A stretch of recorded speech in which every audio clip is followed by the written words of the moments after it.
You finally did it. Maybe you went in hard and knocked the whole thing out in a week. Maybe you've played it a few hours a day for a month. Maybe you've left and come back several times over the course of an entire year. But now you've beaten it. This epic journey that took up dozens, if not hundreds of hours of your life has been completed, and every challenge along the way has been overcome. The credits begin to roll, and while you reflect on the moving story or awesome final boss fights, one creeping thought dawns on you that can't help but stir a strange emotion. It's over. Because you really have done it. You've poured so much of your life, so much effort, so many late nights just giving that boss fight one more try, or finishing just one more side quest, and now it's done. There's nothing left to do. You've seen everything that this game has to offer. This world will never offer you anything new ever again. It's time to move on. And while it's a moment of great achievement, it's also sad. But why is it so sad?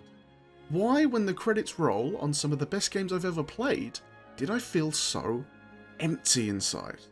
I've reached the end goal I've been so fervently hurtling myself towards, and now I guess I just put the controller down and do something else? I've come to refer to this feeling as post-JRPG depression, as this is the genre that most frequently stirs it within me, but it can apply to any game that you've spent a significant chunk of time in. It's that feeling of saying goodbye to a game that has meant so much to you, been a part of your life for so long, that it's become a part of your daily routine. The exact time frame doesn't matter, whether I've gone all in and smashed it out in a week, or played it on and off over a much longer period. The feeling at the end of the road is the same. Typically, it only lasts as long as it takes me to find a new saga to throw myself into and start the whole process again, but I'm fascinated by that moment when it washes over me, and I don't think it's a coincidence that the games that most powerfully summon it rank among my favourite games of all time. But before I can really say why that is, I first need to take a step back and look at how I actually play games in the first place. How quickly do you finish games? I don't mean the number of hours Steam says you've spent in a game, I mean the actual real-world days from the moment you first boot it up to when the credits roll. Obviously, your answer will depend on a bunch of different factors. What types of game you play, how much free time you have for gaming, and whether you even play games that have an ending over live service or MMO titles. Thanks to my job guiding games for a living, I've learned to play even the biggest games quite quickly. When you only have 2 or 3 weeks to complete a game and then write guides for every nook and cranny, you have to learn to work fast. I smash out every new Pokémon game in a weekend. I played 30 hours of Clair Obscur in just 4 days. Metaphor ReFantazio, 52 hours in 8 days. Hell, I could even complete a big and bloated RPG like Assassin's Creed Shadows in a week and a half, while still seeing the majority of the content it has to offer. When you lock in on a game like this, it's hard to not let it consume your entire life, even if it is only for a brief period of time, especially when you're doing it to produce content once you're out the other side. However, the consequence is that it also taught my brain to quickly discard my thoughts on them once I had to move on. I love a game like Metaphor. It was one of my top games of 2024, but I'll admit I haven't thought about it much since I finished it. It's taken a truly incredible game like Expedition 33 to actually stick with me for a long time after I've blasted through it in that fashion. There's nothing wrong with playing games this way. It means over the last few years, I've gotten to experience far more great titles than I otherwise would have, thanks to my more hurried playstyle. But I can't deny that on those rare occasions when I do drag out the experience, the results have been something that feels a lot more special when I finally reach the end. This was the case for Final Fantasy VII Rebirth. I didn't need to play this one for work, so instead I picked it up on launch day and I played it for a couple of hours before putting it down for the evening. Over the next couple of weeks I played it periodically, but I never fully pushed myself to get her done. The result was that as time marched on and other games came out that I wanted, or in some cases needed to play instead, and it admittedly didn't help that between games like Dragon's Dogma 2, Unicorn Overlord, and the aforementioned Metaphor ReFantazio, 2024 really was a year that fired on all cylinders. Still, that was okay. Rebirth wasn't going anywhere. I'd put it down for now, dive into another solid game for a week or two, then pick it back up for a while before the next grind starts. At first, every time I came back to it, I did so with the intention of getting it finished and out of the way. It felt like a task that was hanging over me, something I just couldn't seem to finish. And yes, I'm well aware of how diagnosable that mindset sounds. But as the months dragged on and I still didn't seem even close to finishing it, my thought process changed. The way I felt about going back to the game stopped being a nagging chore and became a delightful comfort to me. In a weird way, it became the game I played when I wanted a break from playing games. When the new releases were weighing me down, being able to break free for a few days and have a couple of sessions with Rebirth was a great feeling. The result is that not only can I remember every individual segment of that game a lot better than most, but I can even go as far as to tell you what was going on in my life while I played through these segments. Thinking about the events in that game is like a time capsule back into my life, giving the whole thing a weird sense of nostalgia that I don't get even from games I love more than Rebirth.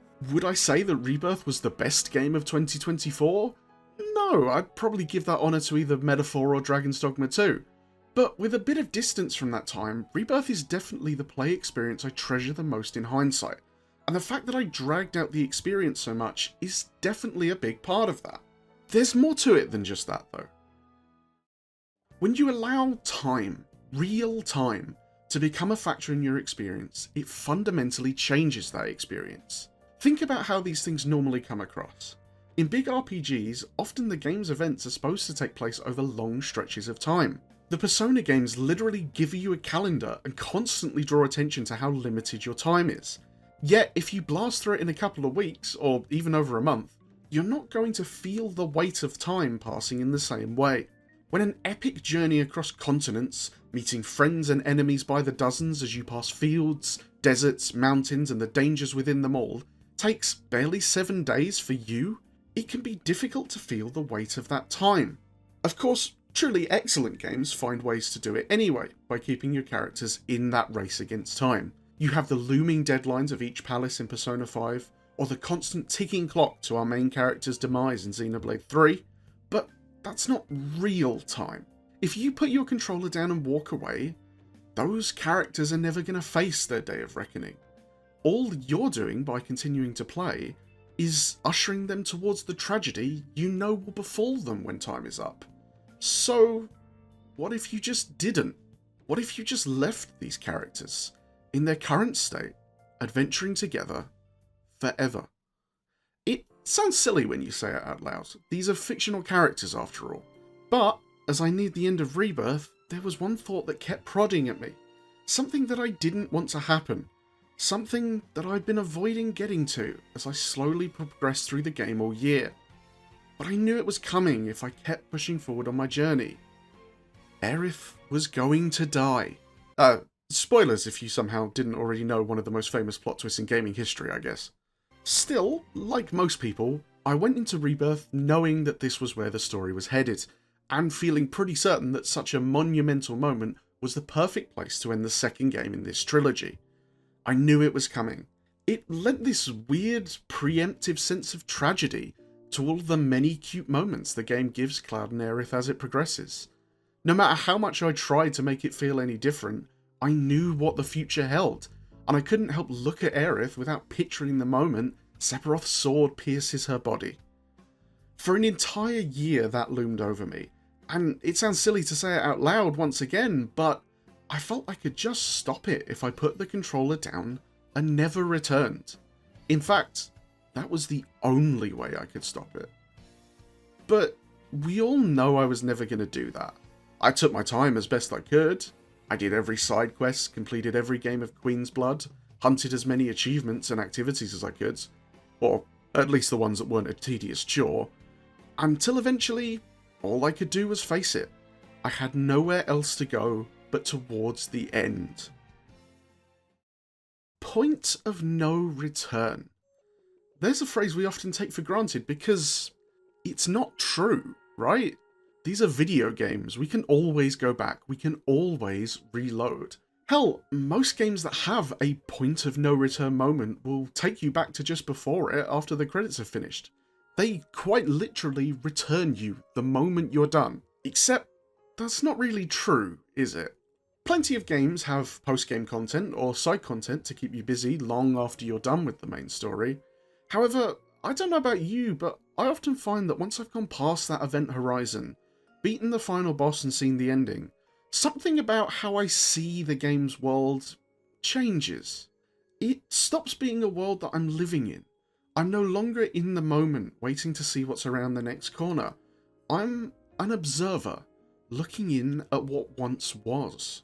At that point, no matter what plans I might have had to be a good completionist and mop up whatever else I still had left over to do, unless there's significant story content behind it, I just suddenly lose the urge to do it. I'm done. This world, despite still being in front of me, offering a bounty of exploration and contents, is already in the past. I think we've all had that moment of wishing we could experience our favourite media again for the first time. We wish we could be able to recapture that magic of being truly enthralled by a story, not knowing what's around the next corner, and being hit with the impact of every new development like we were seeing it with fresh eyes. That's what you can never return to when you cross that threshold before a game's final boss. It's the game telling you to hold on, because once you pass this point, you will never again get to experience anything new in this game. That's why we seek remasters and remakes, why people speedrun, why I can't start a new Skyrim playthrough without installing 500 more mods.